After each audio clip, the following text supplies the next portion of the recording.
have a question that you want to submit for the flash round, if there's 3x5 cards at the back, please one question per card, and you will be bringing that up to Dan Jennings right over here. This is Dan. Dan, will you? So if there's something that you want to submit, please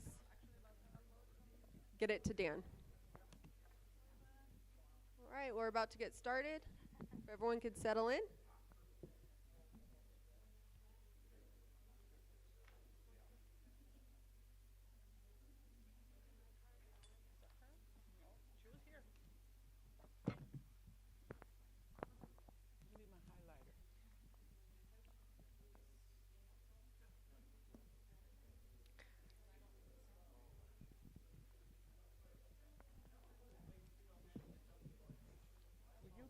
Good evening. If you could stand for the pledge.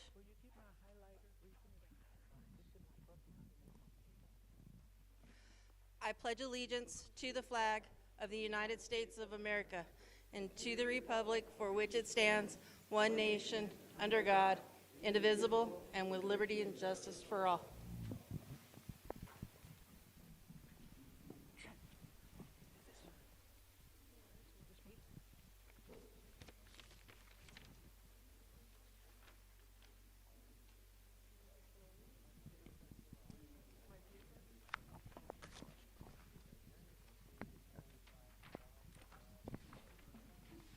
Okay, I would like to welcome our candidates. Thank you very much for joining us tonight, and thank you very much for putting your name on the ballot. I know that that is difficult to put yourself out there, and that we all have the common ground that we want a better and vibrant community. So thank you. I'd like to thank everybody in the audience also for being here tonight. Thank you for showing up. We are live broadcasting as well. Of what numbers I've gathered from two different sources is we got about 1,500 views from last night. Good evening. My name is Geneva Martinez, and I am with the organization With Many Hands. I'm also the lead for the We Want a Vibrant Chaves County initiative. And tonight we gather as neighbors, as voters, as taxpayers, as family, as we all care deeply about the future of Roswell and Chaves County. Your presence here show that your commitment to shape our future through awareness and our community voice. So thank you. This forum is about you, the community. It's about the real issues that impact your daily lives: housing, safety, neighborhood, infrastructure, parks, small business, and overall the well-being of our families. Our goal tonight is to be respectful. We all may not agree, but we all belong here together. Every voice does matter. Together we have the opportunity to listen, learn, and consider what leadership will truly look like for vibrant Chaves County. Thank you again for taking your time to participate. As you see, we do have some blank chairs, empty chairs here tonight. A survey of 22 questionnaire went out to all of the candidates, and they had the opportunity, they had 5 days to review that survey and get that back to us. If they got that back to us, we would read off their responses in the case that they couldn't be here tonight. Eva, I was not able to contact through the different means that she left with the city for her contact info. No, her email got kicked back, and I left several messages. Mr. Jennings called last night and said that he was could not get out of a meeting today and would not be joining us. And Mr. Korn said that he would not be joining us either last night. So with that, we're going to go ahead and get started. Thank you.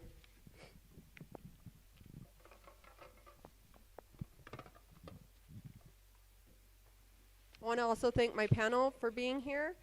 They will introduce themselves as their question. It's their turn to ask a question. And first question goes to Alan. Hi, I'm Alan Shanley. I'm a realtor and co-vice president of Main Street Roswell. Housing costs keep rising in Roswell, and many residents struggle to find affordable, safe, and quality homes, especially working families and seniors. What steps would you take to increase the housing options and make sure development meets the needs of our community? Thank you for your question. Can y'all hear me? I think that the steps that kind of we could take to help increase the housing options was to maybe update some of the zoning laws and allow for high density housing and mixed development to increase capacity in certain areas. Maybe streamlining the permitting process. It can be kind of difficult. The process can be difficult sometimes and long, and so sometime if we could expedite some of those things so that we can reduce housing costs and some of the delays. Also, maybe encouraging affordable houses to the people that are building. Require developers to set aside some lower housing and affordable housing as they build. So that's kind of what I think, is to expedite the permitting process and kind of require or ask people that are asking for funding, the developers, are you going to include some affordable houses? We'll give you this discount if you can, and make sure that there's a percentage of your housing that you build that is affordable. Thank you. That's my answer. Also, if you can introduce yourself. Oh, I'm sorry. That's okay. I am Councilor Angela Moore, running for re-election for the council for Ward 5. Hi, my name is James Ridgway, better known as Jim around the city. How do we keep housing costs down when they're already so high? How do we bring the prices down is the question. You know, we've had that flood, and it just absolutely eclipsed our whole economy here because there is no housing. Okay, because of all the people who were displaced during the flood and everything. And it makes it really, really hard, okay, to find a place at all right now because there's no rentals available hardly in Roswell for the number of people that we have who have been displaced because of that flood. What do we need to do? I don't have the answer exactly, you know what I mean? And I'll be honest about it. But running for city council, okay, I'm hoping to work with a team, okay, to where we could answer this question better than I can answer it just personally on my own. All right, but you know, we just pray for all these people and stuff like that, and that's, you know, we need more housing, but with the cost of materials, I do construction, and with the cost of materials, labor cost, and on and on and on, it's almost impossible to build an absolute affordable house for anyone. Thank you very much. Thank you. All right, next question.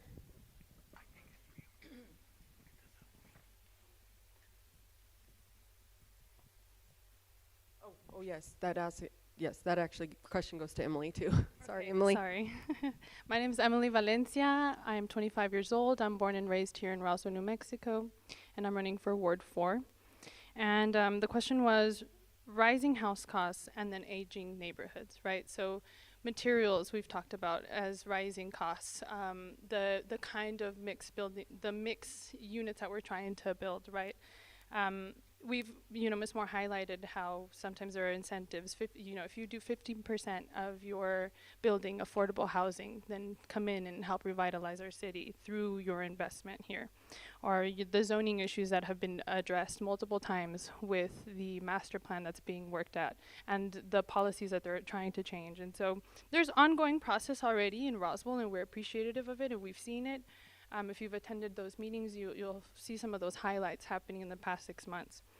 And then there's also other incentives. We've seen other states come in and do something like a land bank, right, where they trust a separate entity, whether it's a nonprofit or an entity that's already established, to come in and help create that rehabilitation process, just like rehab to rentals, but at a different scale. And so continuing to work with the communities and the providers that are already established here, that have been here for a while, is a first place to go, is to ask them. And so again, this whole event is a result of that. So we're in the right direction. Thank you. All right, next question will be coming from Molly. I believe it was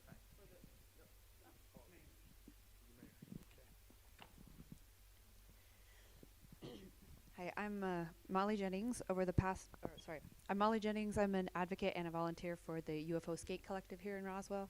And my question is, over the past 3 years, the community has strongly advocated for a new skate park and all-wheels complex with $450,000 already invested in planning and design. If elected, how would you help move this project into construction while keeping it safe, inclusive, and accessible for youth and families?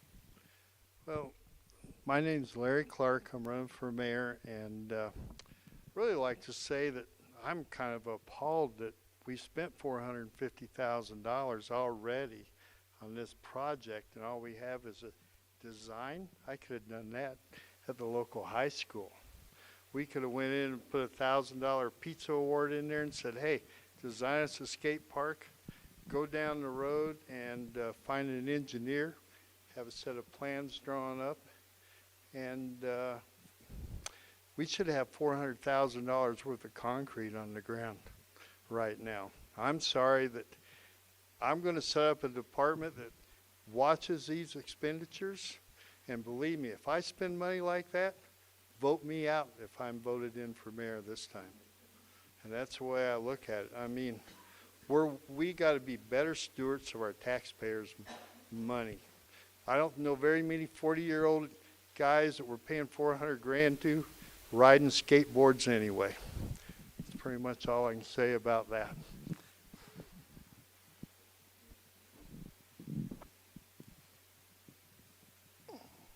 Hello, everybody. Good evening. My name is Chris Hensley. I'm running for mayor of Roswell. A little bit closer, please. A little bit better, a little closer. You have to remember, I've got a bad back, and my arms kind of tend to start to fall asleep too. So, if you can't hear me, just say, "Chris, pull it back up." Now, to my understanding, you just received this money, correct? It was a grant. It yeah, was so not from yeah, the just city received money. it. Yeah, this is an investment in the future. You know, the average age in Roswell is 32. That means you've got a community that has, it's not 64, but 32. That means you have the majority. No, it's just awesome. And well, you know, luckily we do have local experts who help get that funding. I'm sure they'll be a big part of it. If we need to step in and form a subcommittee or something to that, then we will. And I'm sure we'll have to do it together, the city and the organizers. But yeah, kudos to them for getting that money to begin with. And these kids need it, and they need it to stay off the streets, and it's something good for the kids. And so, thank you very much. All right. Next question. Tiffany. Oh, first this time. What? Yeah. Good afternoon, everyone. My name is Tiffany Bailey. My day job, I work for Molina Healthcare as a community engagement specialist. But outside of that, I am part of several organizations here within Chavez County, including the Chavez County Health Council, 100% Chavez County, Chavez County Early Childhood Coalition with Many Hands, Roswell Alumni, the Leadership Roswell Alumni Board. So I'm really involved within the community. But my first question, many residents feel disconnected from city decisions that affect their daily lives. How would you ensure open communication, encourage public participation, and stay accountable in your decision making as city council member? What question was that? I'm sorry. What number? Oh, Could you repeat it? I'm sorry. oh, of course. And you know what, it's number 9? Okay. All right, yes, it's number 9, and I will repeat it. Many residents feel disconnected from city decisions that affect their daily lives. How would you ensure open communication, encourage public participation, and stay accountable in your decision making as a city council member? Well, I understand the problem with the residents, okay, feeling like they're left out and everything. They're left out of the decision making and everything. we have 60 seats set up here tonight, and we have 30 people have shown up. We have a lot of people online watching and stuff. But the county, the city, okay, our community needs to get more involved with the decision making. They've voted, they're going to vote us in, okay, but the final decision also belongs to the public, not just us. You know, we have to have some unity in the whole community. Okay, we can't do it on our own. So we need your input, okay, at the city council meetings. We invite everyone to show up there.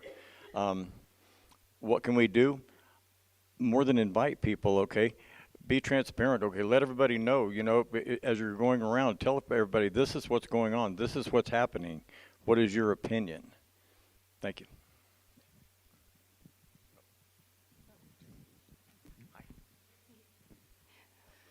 Yes, we will. It's an art form, I promise. Okay, so public relations is a huge part of anything that you do, right?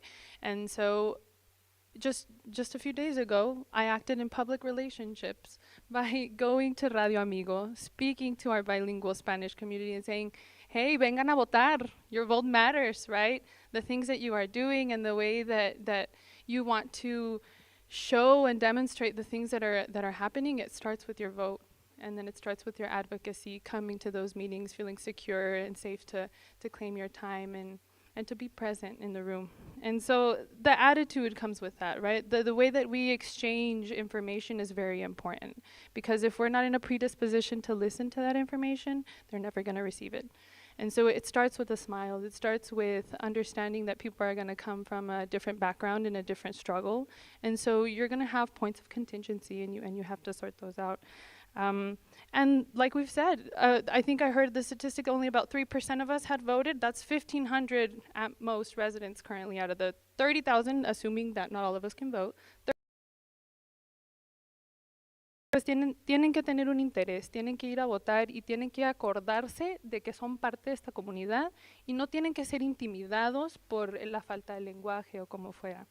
And so again, you know, part of that is the resources, making sure that the resources and that information is available for those people. Thank you.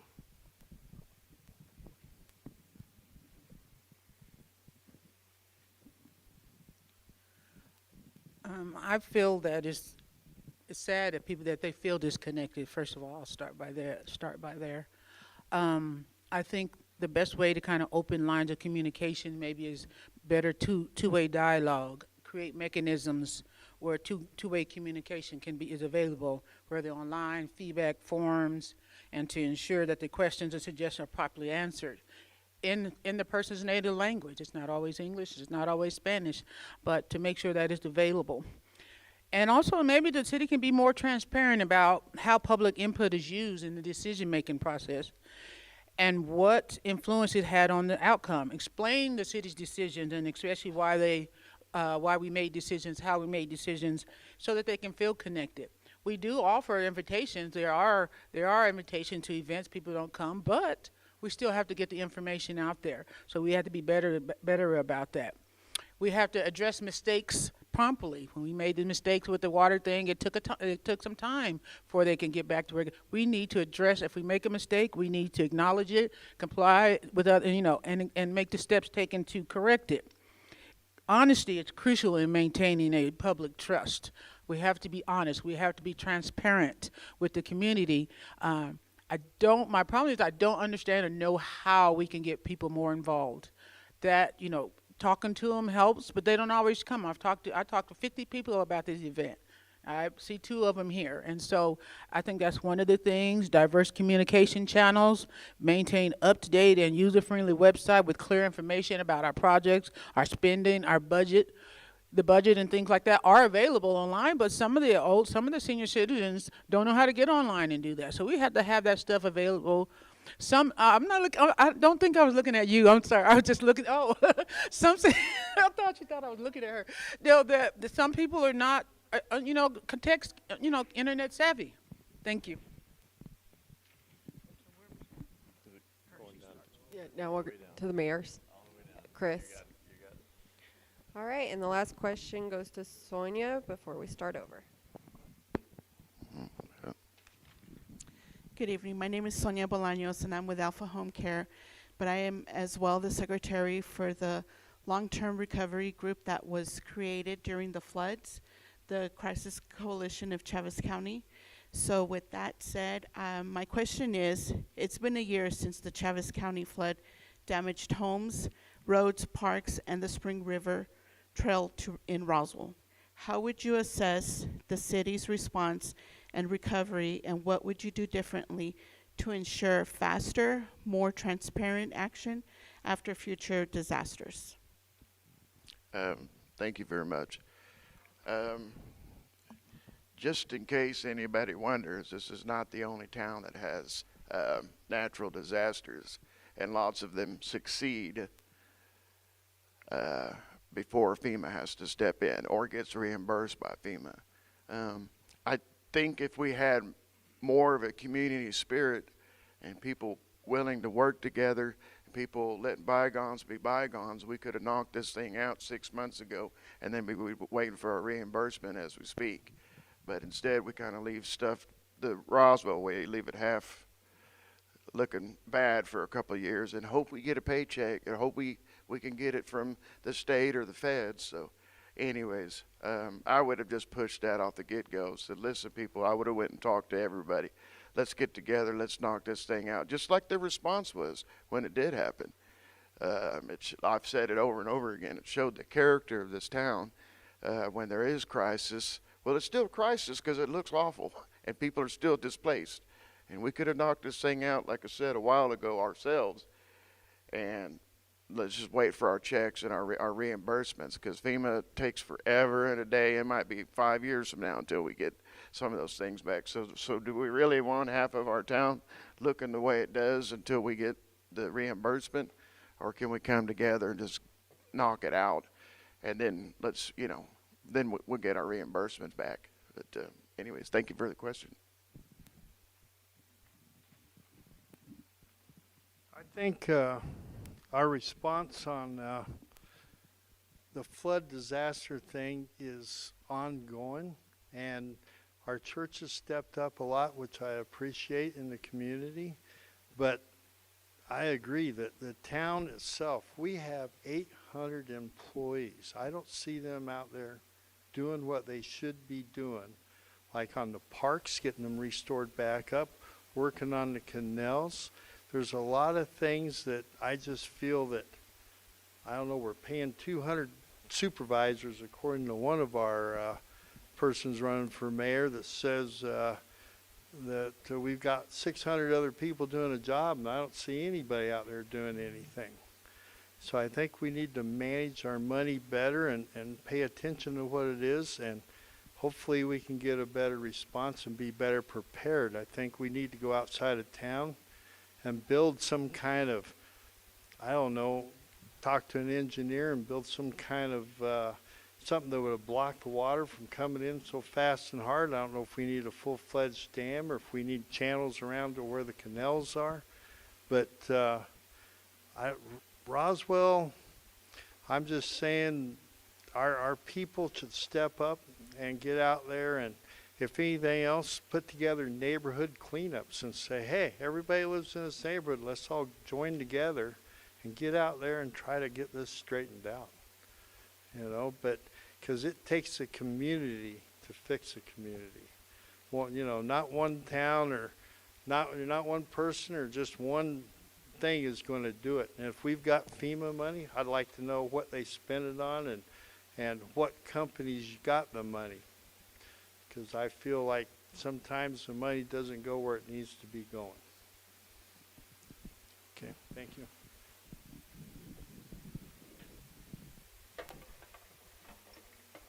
It's mine now. Yeah, you gotta go first. Next question is from Alan.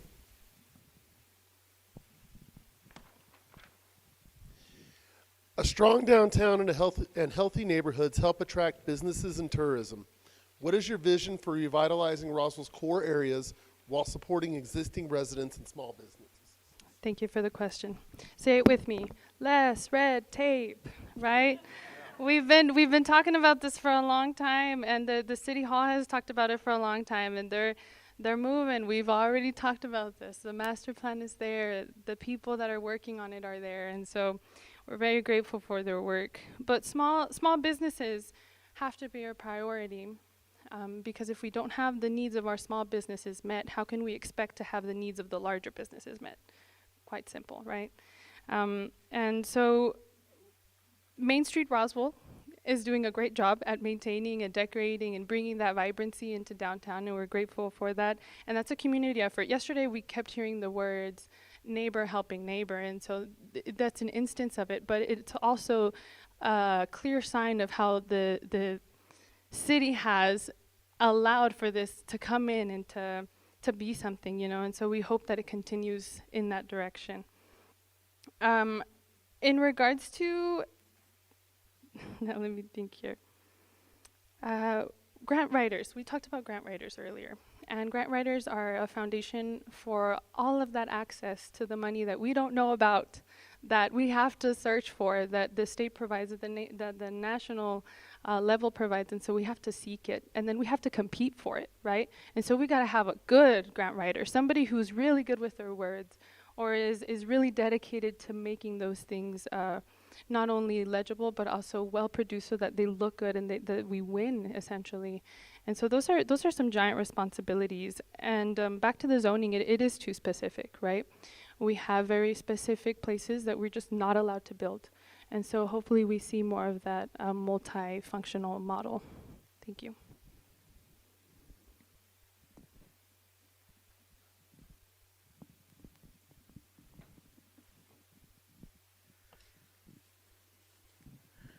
A strong downtown, yes.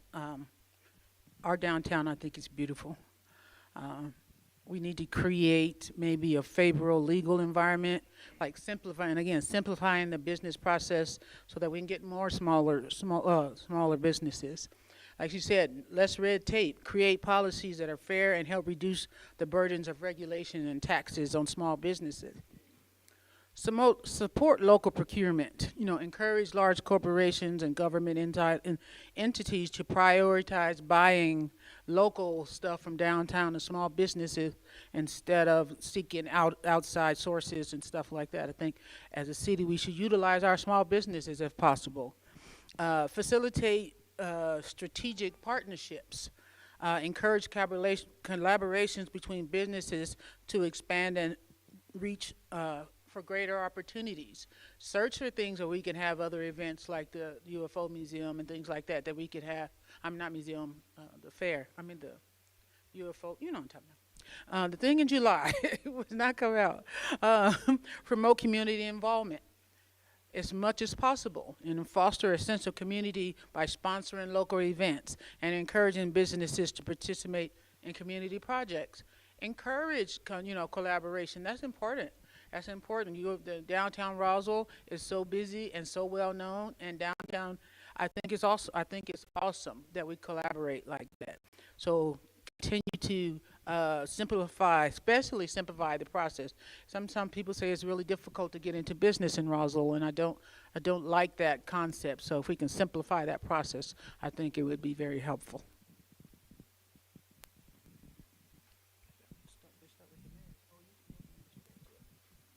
My turn. That's okay. No, we're good. Being from Roswell, I remember Roswell back, 40, 50 years ago and stuff like that, and what our downtown looked like, you know what I mean? And there's been a lot of changes because all the nickel dime stores and everything are gone, you know what I mean? It's all big business now, you know what I mean? But downtown Roswell, okay, we have a lot of good little businesses, antique shops. We have the UFO, which is kind of predominant. It's just taken over Roswell on the downtown area, Alien Fest, Alien this, Alien that, and on and on and on. Supporting downtown Roswell and the things that happen in downtown Roswell, the farmers market, okay, we got the chili cheese cook-off, we got the UFO festival, of course, we've got the whole enchilada deal, whatever, I can't remember all of them, okay? We personally do the Thanksgiving dinner on the courthouse lawn on Thanksgiving days. We feed the hungry and stuff. How do you get people to come to Roswell? By advertising. Get people to talk about their businesses. Get people's involvement, How do we get more businesses? Okay, by going after them. We have to seek new businesses to get them to Roswell. And without that, our children leave, our families leave, because there has to be an income here.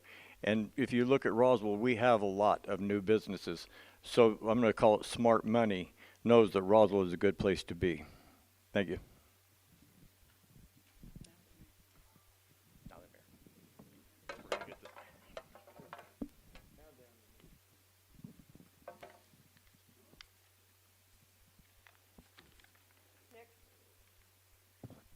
Next question goes to Tiffany.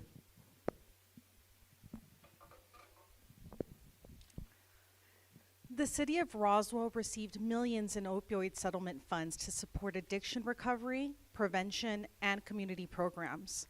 How would you ensure these funds are allocated transparently and are used to directly benefit the residents and communities most affected?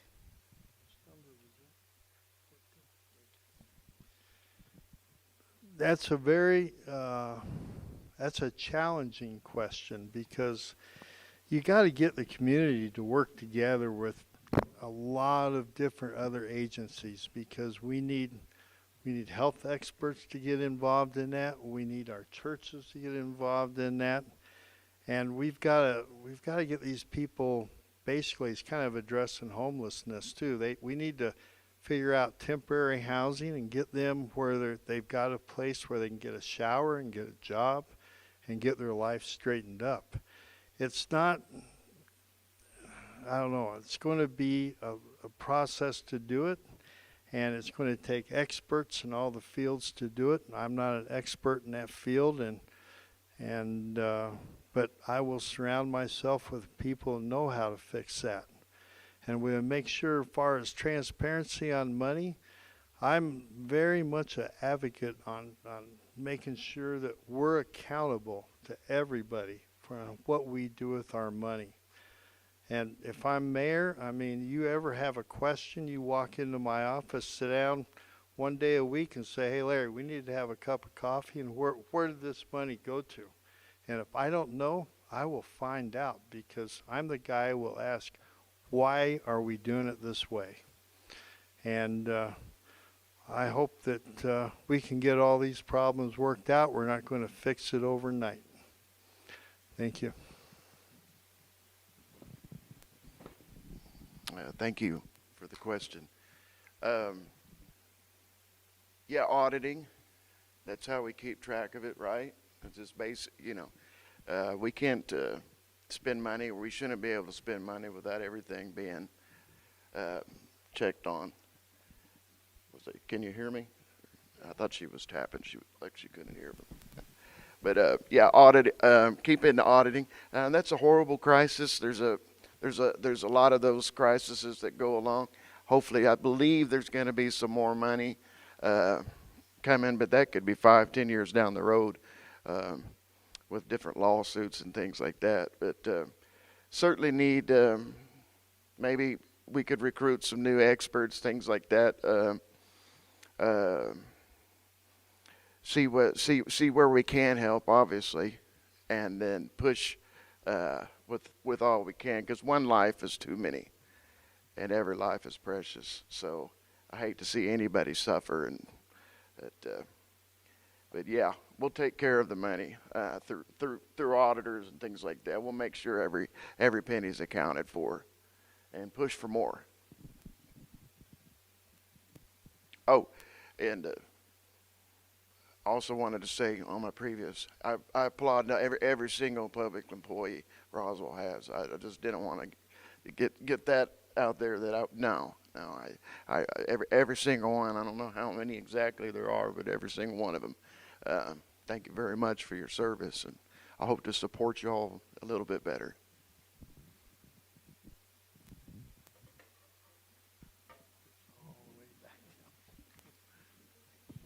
Next question goes to Sonia. Local nonprofits have worked hard to fill gaps in care, but coordination remains a challenge, and many lack the capacity to access major state programs for emergency housing, shelters, and domestic violence services. how would you ensure that city leadership takes an active role in coordinating with public health agencies, hospitals, nonprofits, and health councils? And what strategies would you support, such as serving as a physical agent to secure and manage funding to ensure these essential services continue effectively? First of all, I want to take the time and thank the nonprofits that have worked to fill in these gaps. I think maybe prioritizing consistent and transparent communication is very important. Communication is an important and effective, not just communication, but effective communication. It's critical to building trust and ensuring the entire city government is on the same page with the public health policies. Maybe regular leadership meetings where we hold routine meetings between the city leaders and the health officials to discuss the current health issues, the upcoming initiatives, and ongoing concern. This should happen rather or regardless of any emergency to build a strong working relationship. I think that they should establish a structured and clear agreement between the city and the leadership, between the city leadership and the public health agencies to guide ongoing coordination. Maybe memorandums of understanding where you develop formal agreements that outline the roles and responsibilities and the resource sharing procedures for both routine health, public health activity and emergency response activities. So develop an agreement, so that we're not guessing, we're not deciding on the whim who gets what and who's doing what. Another idea maybe is a joint task force, creating a task force to include city officials, the mayor's office, housing, transportation, public health officials that encourage cross-department thinking. So working together, a task force, so when it's not just the city making these decisions, we have a task force that includes health agents, health people that understand those type of things. Everybody in the city, they don't understand the problems of the health from the health side and the procedures and initial that the health department and the health agencies have to go through. Thank you.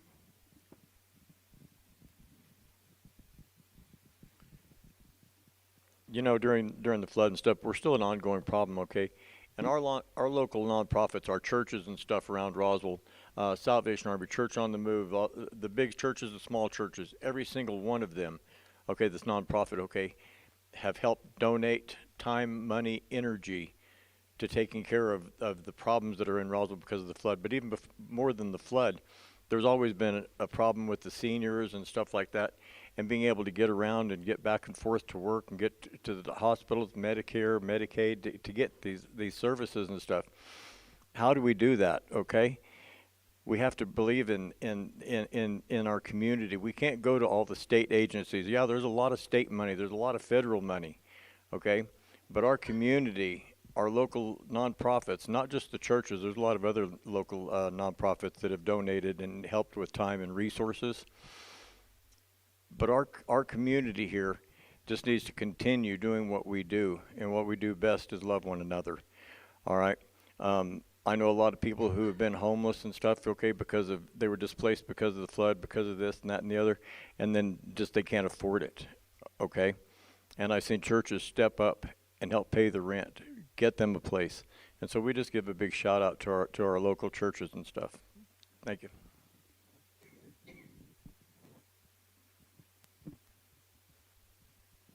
Okay, so as I'd mentioned before, I do work for a local nonprofit, and I work in the youth team, but I see the efforts in all of the other departments to secure funds and to engage with the community. And the challenge always comes with, if we're provided those funds, we have to prove that we're putting it to use, and we have to do it quickly because data is important in that sense. And so the disadvantage of that is that we want to provide good services, and sometimes we need more time to see the effect. And so that's one thing on that end. And so I would probably be a person that would be actively doing these things within the council because I'm already there. It just makes sense. When I was in high school, we used to have a school-based health center through CASA Health, and so being able to have local needs met like that was just extremely helpful, not just for myself, but for other students who didn't have access to certain parts of healthcare. And so that happened because somebody was interested in providing that care for us there in the school. And so it's about the person that it wants to take that responsibility and wants to keep it to their heart and work at it every day.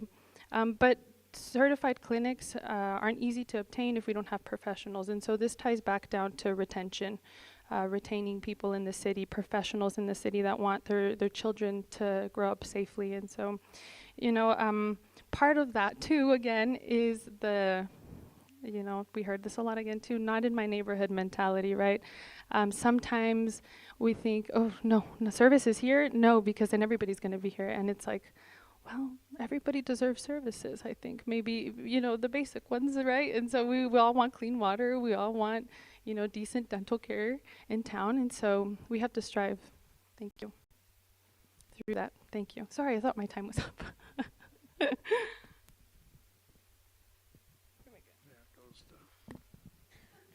Great. The next question will go to Molly, but I would like to remind everybody, if you have a question that you want to ask the candidates, we do have 3x5 cards at the back with pins, and you can jot down a question, one per, you can ask multiple questions, but one per 3x5 card, and deliver it up to Mr. Dan Jennings here.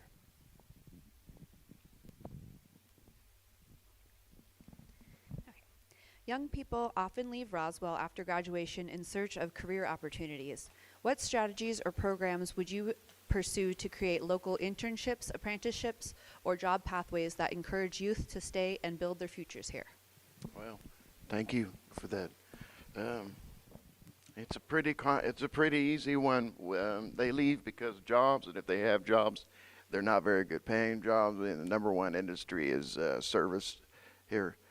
Whether it's McDonald's or Walmart or this and that. So every kid who's seeking to start off their life is gonna have that urge to leave. And then plus they're in the middle of the desert. What we have to do is we have to give them reasons to stay here. It starts with jobs, affordable housing, things like that. How do we get jobs here? We be business friendly. I know of several that say we're not going to, this not only in Roswell, they're not going to set up shop here in New Mexico either because of different reasons, and that only hurts the locals. And then affordable housing too.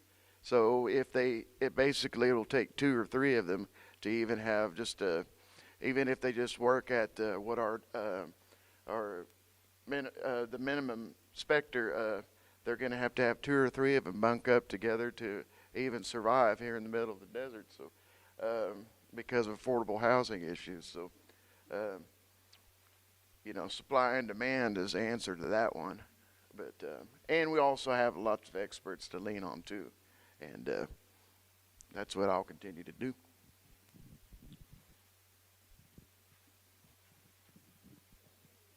We definitely want to make the town where our youth want to stay. Right now on the ballot, the Eastern New Mexico University down there has a question on there to fund diesel, I think it's diesel mechanics he was talking about. And I'm for that, but it's a good thing on the ballot because we need to get more programs in our town, such as I'd like to see one come into town where we did aircraft mechanics and get our young guys out there at the airport working.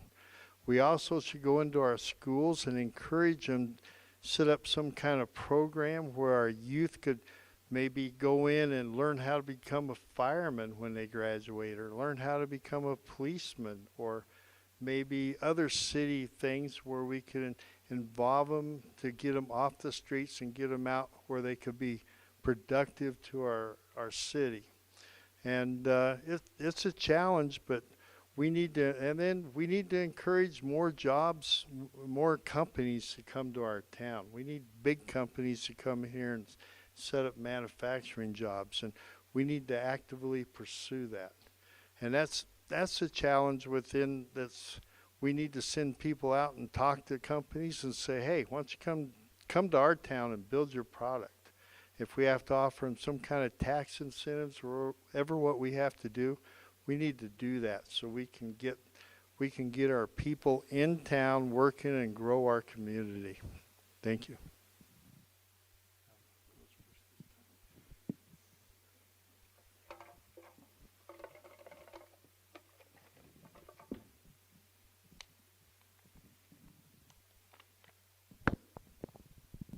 Next question is to Alan.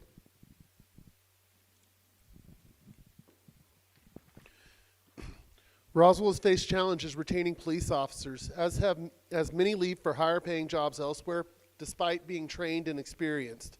What policies or strategies would you support to ensure that the police department is adequately staffed, fairly compensated, and able to provide consistent, effective public safety for the community?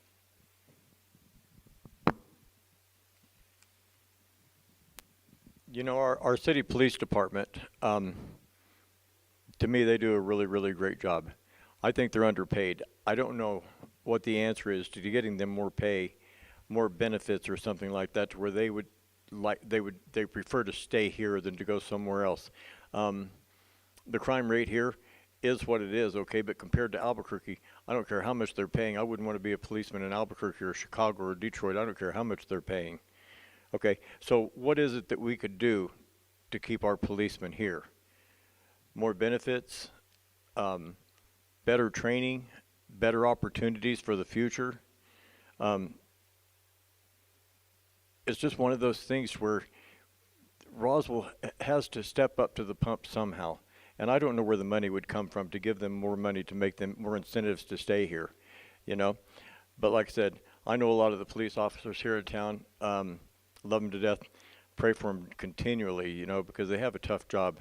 And again, just keep them in your prayers and stuff like that, and you know, encourage them. When you see a policeman, tell him he's doing a good job. We appreciate him in Roswell.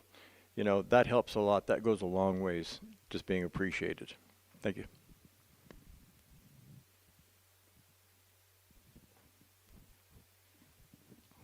All right, thank you for the question. I've had the pleasure of touring both departments, the Roswell Police Department and the Fire Department, and it's tragic. It's tragic how much work the building has needed. Both of those buildings have needed, and the lack of funds to make that happen. You know, that was maybe a month and a half ago, and they were still working on the basement area in the Roswell the Roswell Police Department, and so. There's actually a gentleman within the police department that compiled a list of pay regionally and statewide, or at the state level, to help bring to the table the needs and the concerns of these union meetings that I also attended. And it's a huge, I mean, there's major differences, even just at a small level, right? From here to Artesia, from here to a smaller town nearby. And so they're already trying to advocate for themselves, and they're doing a very good job, but it's time for the city to also engage with them and have more conversations about budget. From my understanding, the current budget hasn't necessarily been updated to the needs and the inflation and everything that's happened in the past 3 or 4 years, and so we would just like to see that advocacy for them, because at the end of the day, once we want to bring crisis intervention and all of these mental health needs, we need the employees available to do so, to partner with them. And so the best way is to first guarantee that they feel safe and secure in their pay, and that they're feeling safe when they're coming into the job, and knowing that they have that sense of security for their family in order to serve others with that safety. And so again, we thank them for their service, and you know, they're struggling right now. I don't know if you're aware, but AMR is, you know, kind of in the balance of transitioning into the fire police department, and so there's a lot of questions about what that looks like at a care level, right? Our emergency services, do they change or not, right? Thank you.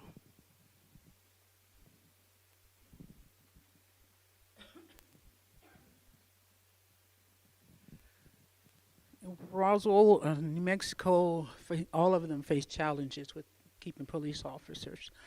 But I think increasing salaries and offering hiring bonuses.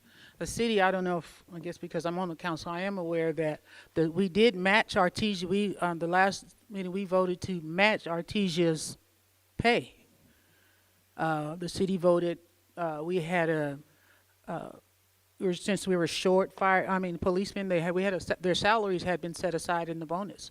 So what we did is we closed that gap, and we are increasing the pay of the policemen to match Artesia. They were leaving to go to Artesia. We couldn't match the state. That was way high, but that was part of our thing, was to match so that we would stop losing them.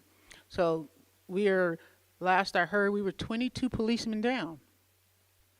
That's a sad situation for our city. And I was listening, one of the policemen told me sometime during the night, there's only 4 or 5 policemen in the whole city on duty. And so it's a scary situation, but increasing salary, we're working on that.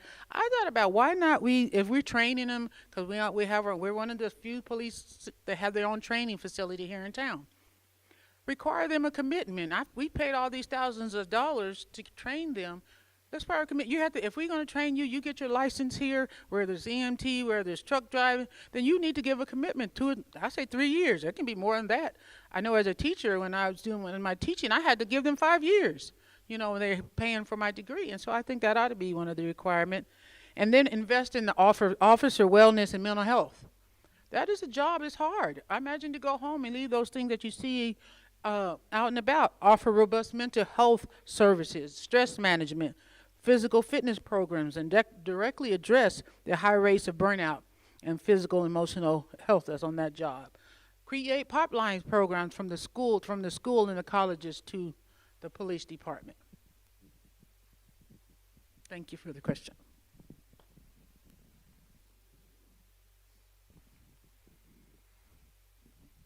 All right, this is going to be our last question until we move to the lightning round of the 60 seconds of the questions from the audience. So, next question is coming from Tiffany.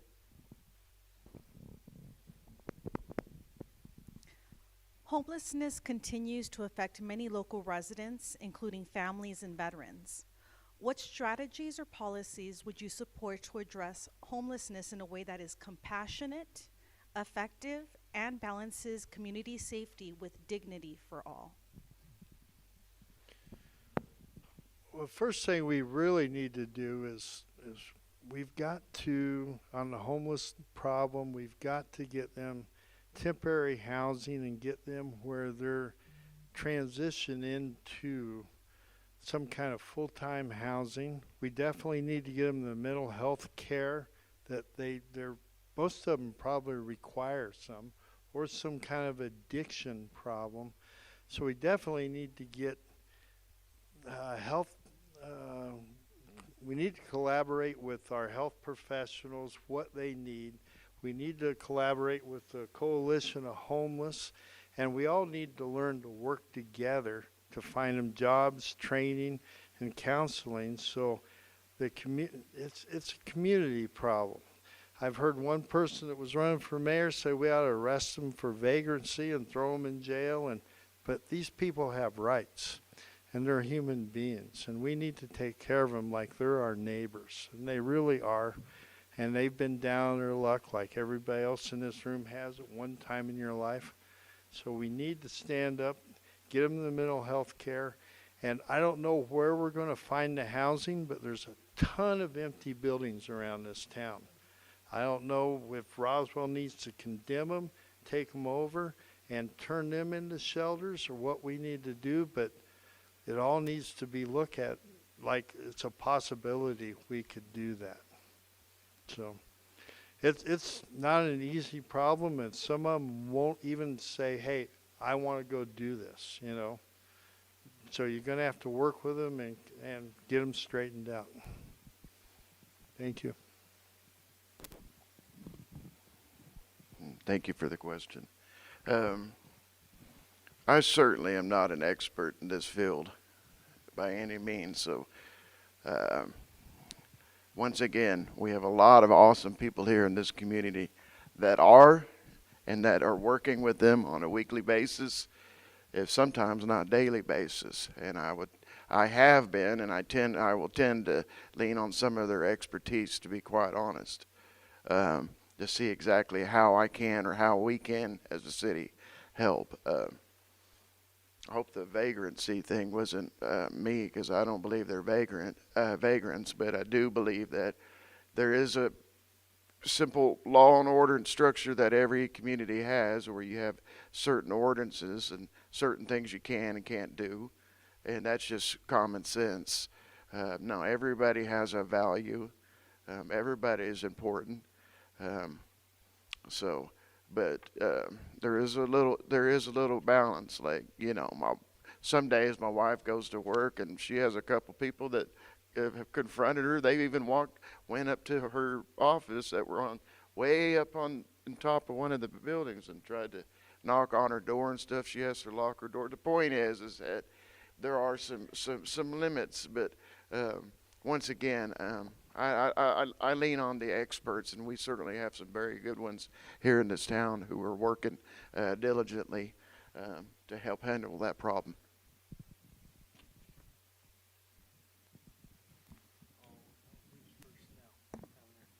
All right. Now we're going to start with questions that came from the audience. So we'll just start as we did from the beginning.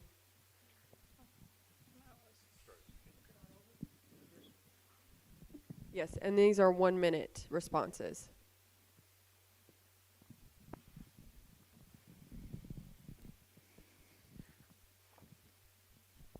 What would you do to reduce Roswell's debt? Would you increase tax, reducing spending, or increase spending by reducing the tax rate? The Roswell spending.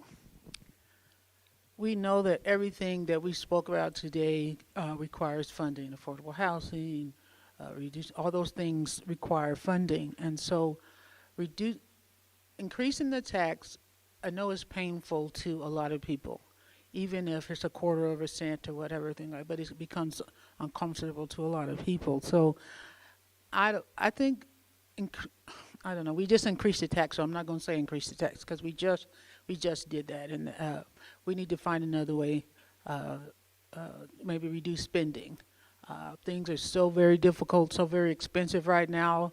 Construction is expensive, fixing roads is expensive, so we just kind of decrease the spending, I think. I wouldn't increase the tax, or decrease spending. That would be my answer. Could you repeat that question, please? What would you do to reduce Roswell's debt? Would you increase tax, reduce spending, or increase spending by reducing the tax rate? You know, that I'm running for city council, okay, I don't have the answer to that, you know, because I'm not, you know, real familiar with it. But I know that raising taxes can't be the answer. You know, our city has done so much with so little. All right, I don't know how to get our funding up, and our funding, you know, to get stronger than it is. I know our water utilities and stuff like that, you know, everybody's talking about their water bill is so high. Okay, well, in 1980, the water bill was $27, an average water bill for 12. I don't understand all the financial problems that there are, okay, but there's got to be a loophole somewhere.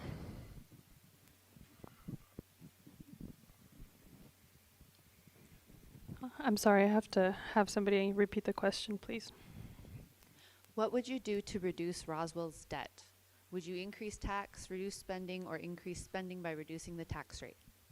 Is that trick question? Just kidding. No, again, checks and balances. Do the ends justify the means will always be the end of this conversation.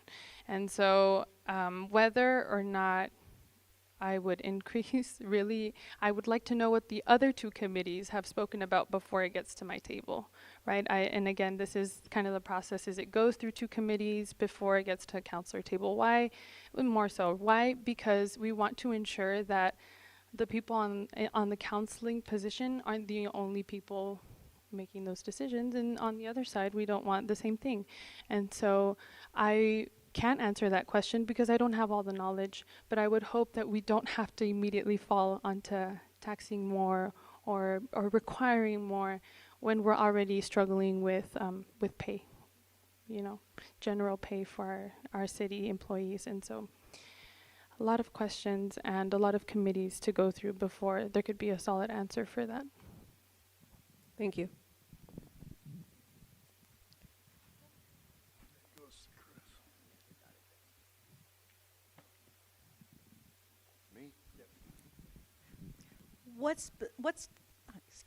What specific steps will you take to ensure that victims' records are never destroyed, lost, or hidden by our police department and DA office?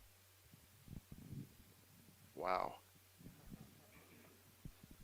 I would hope that's not an issue that's highly illegal. What would I do personally? I would guess we've been talking with the DA's office, and that's not right at any level. So I would hope that nobody does that.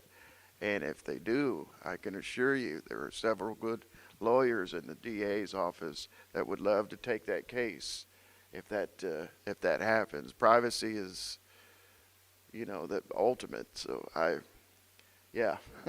Woo. If that ever happens, long story short, get ready to have a call from an investigator at the DA's office. Can you read that question one more time? Of course. What specific steps will you take to ensure that victims' records are never destroyed, lost, or hidden by our police department and DA office? Boy, I would hope that our police has a very secure system of keeping track of all those records. And I would hope that the DA's office does too.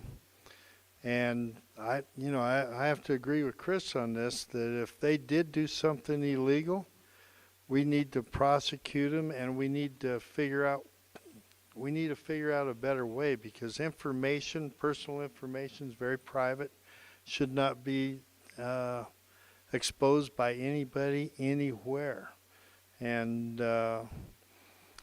we will take the necessary steps, whatever we have to do. And if I was the mayor and I found out that somebody was not following correct procedures, I definitely guarantee I would talk to the council about them being replaced, no matter what their position.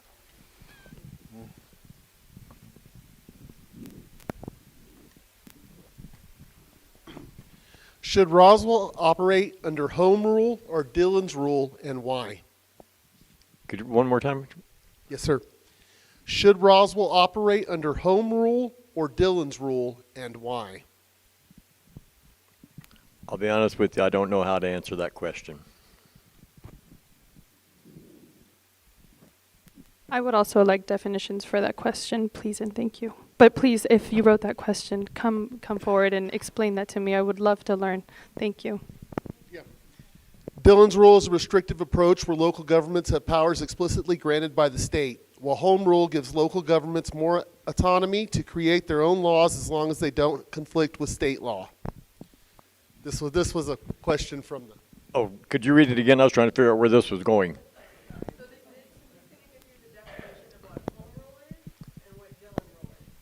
Okay. Okay.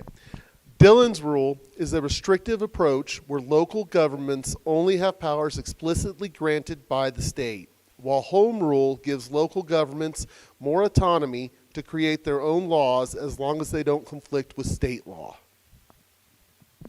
Okay, and the question one more time. Sure. Should Roswell operate under home rule or Dillon's rule, and why? Still can't answer. Can you answer yet?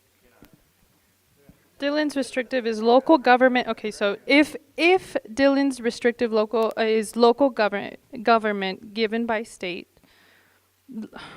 restrictions on local government given by the state, correct? Versus self-autonomy with compliance. I'm assuming that they balance each other out the way that everything does on this, on this earth.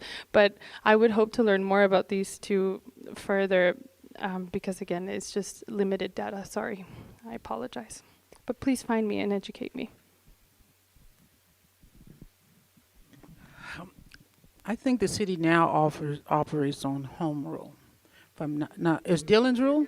We're Dillon's rule, where we don't get to make our own laws. I don't mind the way that we operate now. We do make a lot of ordinances and things like that where we get to make our own things where we don't, conflict with state law. So we have to follow rules anyway. So I don't mind doing Dillon's rule right now, because sometimes too much autonomy causes issues, and so we have rules to follow. Sometimes it's easier to do things. From my point so far, that my time being on the thing, it hasn't really tied our hands that much. Now, receiving money issue might tie your hands sometimes, but I think we're fine following the state rules.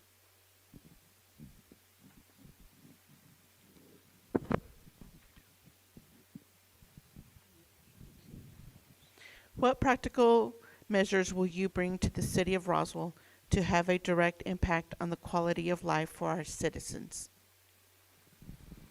Well, one thing that I think that I would bring as mayor is I definitely want good accountability of our money.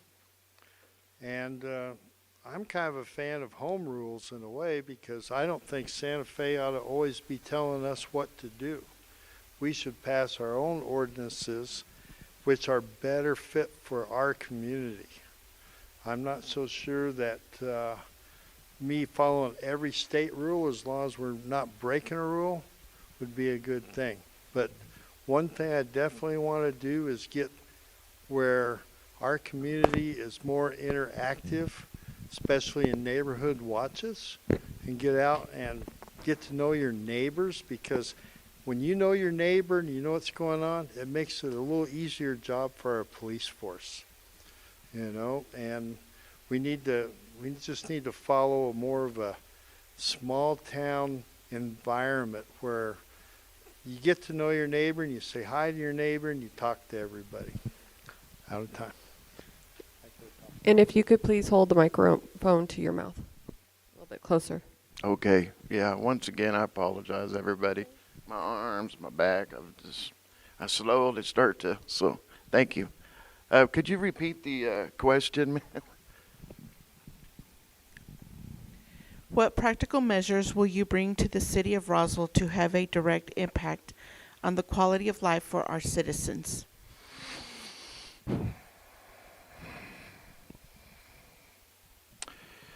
Specifically, and the easiest is getting more programs out that were cut, getting them back for the children. Like I said, the average age here is younger parents with, several kids. That's one of my top agendas, is to get back some funding for those like the zoo program. The zoo used to have a camp every summer. Things like that were cut, and a lot of things were cut. But yeah, that's exactly what I would do. Start with working and helping out with children's programs and things like that. Okay. At this time, we're going to do a 2-minute pitch from each of your candidates, and we will actually start from this side down. Okay. Well, I want to thank each and every one of y'all for showing up. I want to thank y'all for your efforts. It's professional. And thank you very much, each one of y'all. And thank you for the questions. Roswell, we can do this. It's been a certain path for so long. And we all know where we rank as a state. And we all know where we rank within that state, which is pretty bad, considering on a national level. And the reality is, we don't have to do that. Like I said before, I see the character of this town right after that the flooding accident, or I don't know. We were supposed to have a flood commission for that, but anyways, everybody stepped in. We can do that. We're gonna have to have some revenue. This is not a hard question. Any other city or community within the country has had to do the same thing, but it's not gonna come from the council, certainly not the mayor. But it's gonna, overall, is I want to put together a plan, and we're going to spend some time on this plan. But then I'm going to pitch it to each one of y'all. We're going to have town halls, forums. I want you to get to know me. You just give me a shout, text me, or whatever. But we get everything going, and we'll put together a plan. And then I'm going to go see if we could sell it and raise it, because we're going to have some revenue. But every other city and every other town throughout the country has had to do this. But we can do it ourselves. You know, I'm tired of people saying, well, can we get help from the state, or, you know, the blah, blah, blah, blah, blah. We can do it ourselves. We're Roswell. So, again, I appreciate your vote and your confidence. I hope each one of y'all get to know me. I'd love to know each one of y'all. And, you know, thank you very much for your time. That's for sure. Each one of y'all.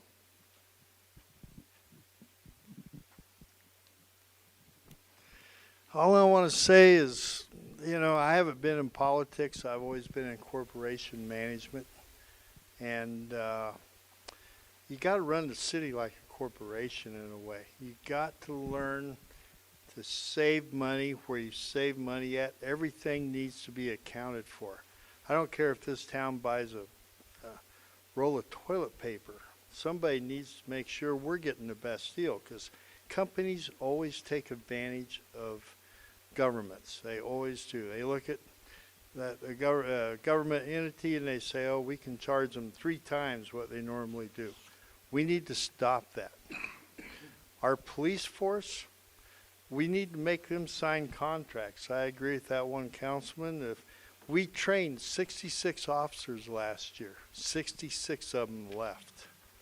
Right now we have 5, maybe 6 policemen on the road all the time. All they're doing is responding to 911 calls. They're not patrolling your neighborhood. The only body's taking care of you right now is you. So we need neighborhood watches.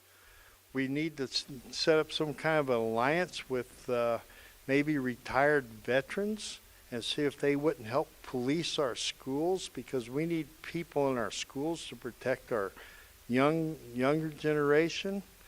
And we've just got so much stuff to look at. And I'm going to approach the council, and I'm going to hire a couple people that are going to sit in there. I don't care if we buy paper towels for the offices or if we're buying police cars. I want to know we're getting the best deal we can before it's presented to the council, and they go and spend $60,000 on a Denali that somebody can throw up in the back seat when they're drunk. We need basic automobiles for our policemen, and they say they need interceptors, but you can't outrun the radio. Thank you. Hope you vote for somebody. I was getting ready to hand it off. Thank you to With Many Hands, Chavez County. We want a more vibrant Chavez County, panel members today, the audience, my extremely supportive parents, my always proud. My campaign manager, Cody Anderson, who's here today. I want to thank all of you guys, because again, this is collaborative work. This is evidence of collaborative work. This entire forum is a sign of that. And so, as I said in the prior forum, no call to action is done well without government transparency. And so I ultimately want to see a city that I am currently proud of, but I want to be proud about it in the future too. And I want my future generations below me, the people that I'm working with now, to also be proud and to stay and to thrive here. I want them to thrive. I want them to grow here. And I want professionals to have plenty of reasons to stay too. Our culture, it's up to us. It's up to us how we set the tone for these generations that are coming up, and what they want and what they need, and how they can serve now, right? And ultimately, urban growth and infrastructure are crucial for the future. and not just for the future, but for the present.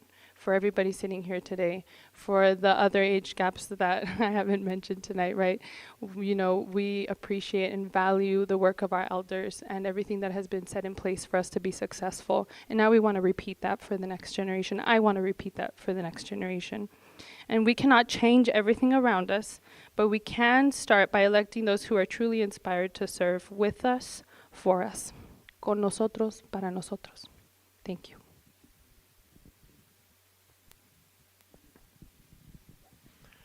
First of all, I just want to say thank you to all of you that came and put this together and everything for us. Thank everyone here for coming, and if you're watching online, you know, we appreciate y'all, your concern for what's going on in your city. You know, I'm from Roswell, and I've lived a lot of places, but I don't care about them. I live in Roswell now, and Roswell has been super, super good to me, okay? And I'm running for city council, okay, because I want to try and give back. I don't have all the answers right now going into into this office, and I won't have all the answers in 1 year, 2 years, 3 years, or 4 years. But I will be there, okay, to help with the answers to some of the questions. If we all can just get together with one good idea, okay, and make it happen, because 10 people, okay, can't do it on their own. We need your input, okay? And I've said that I want to be really transparent. If you got your pens and papers, you can call me at 575-626-5358 anytime. Thank you.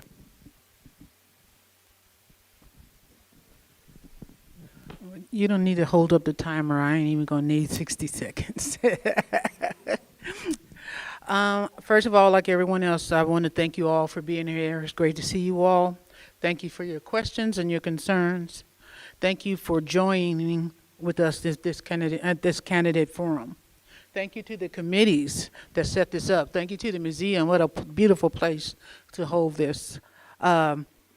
If reelected, I want to continue to help develop, protect, and cherish our public spaces, like our downtown, like the airport, like the zoo. And if you didn't know, the airport we're on the cusp. United has agreed to come to Roswell, so we're working on that.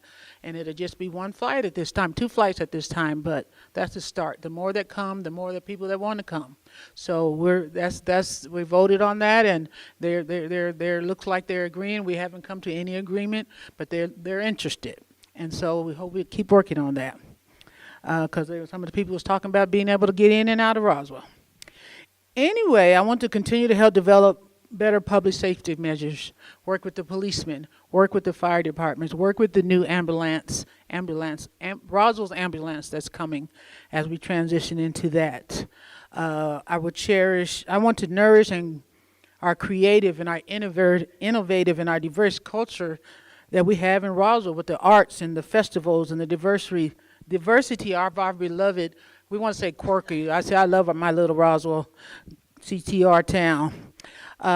Making sure that Roswell stays Roswell. I am not just asking for your vote.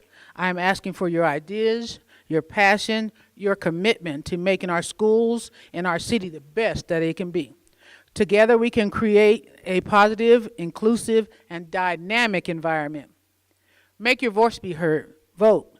Vote. Tell a friend if you haven't voted. Friends, don't let friends not vote. Thanks again.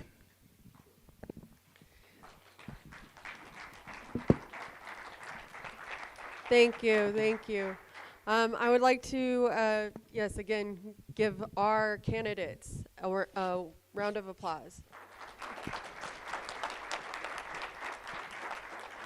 And to my panel and my volunteers tonight, and also to 106.5 for broadcasting this live. The link will be out this evening, so you can share it with your friends and family that aren't here. And yes, again, vote, vote.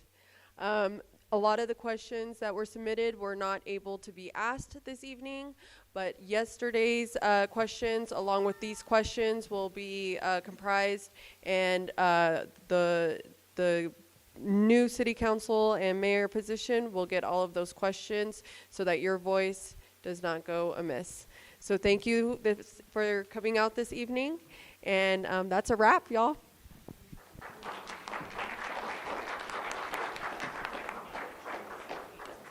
Also, there's some drinks and pizza at the back. Thank you for spending your evening with us. I know, it was a hard one, but that's a question. That's a county, that was a city question. Oh my God, who's gonna even know what that is? If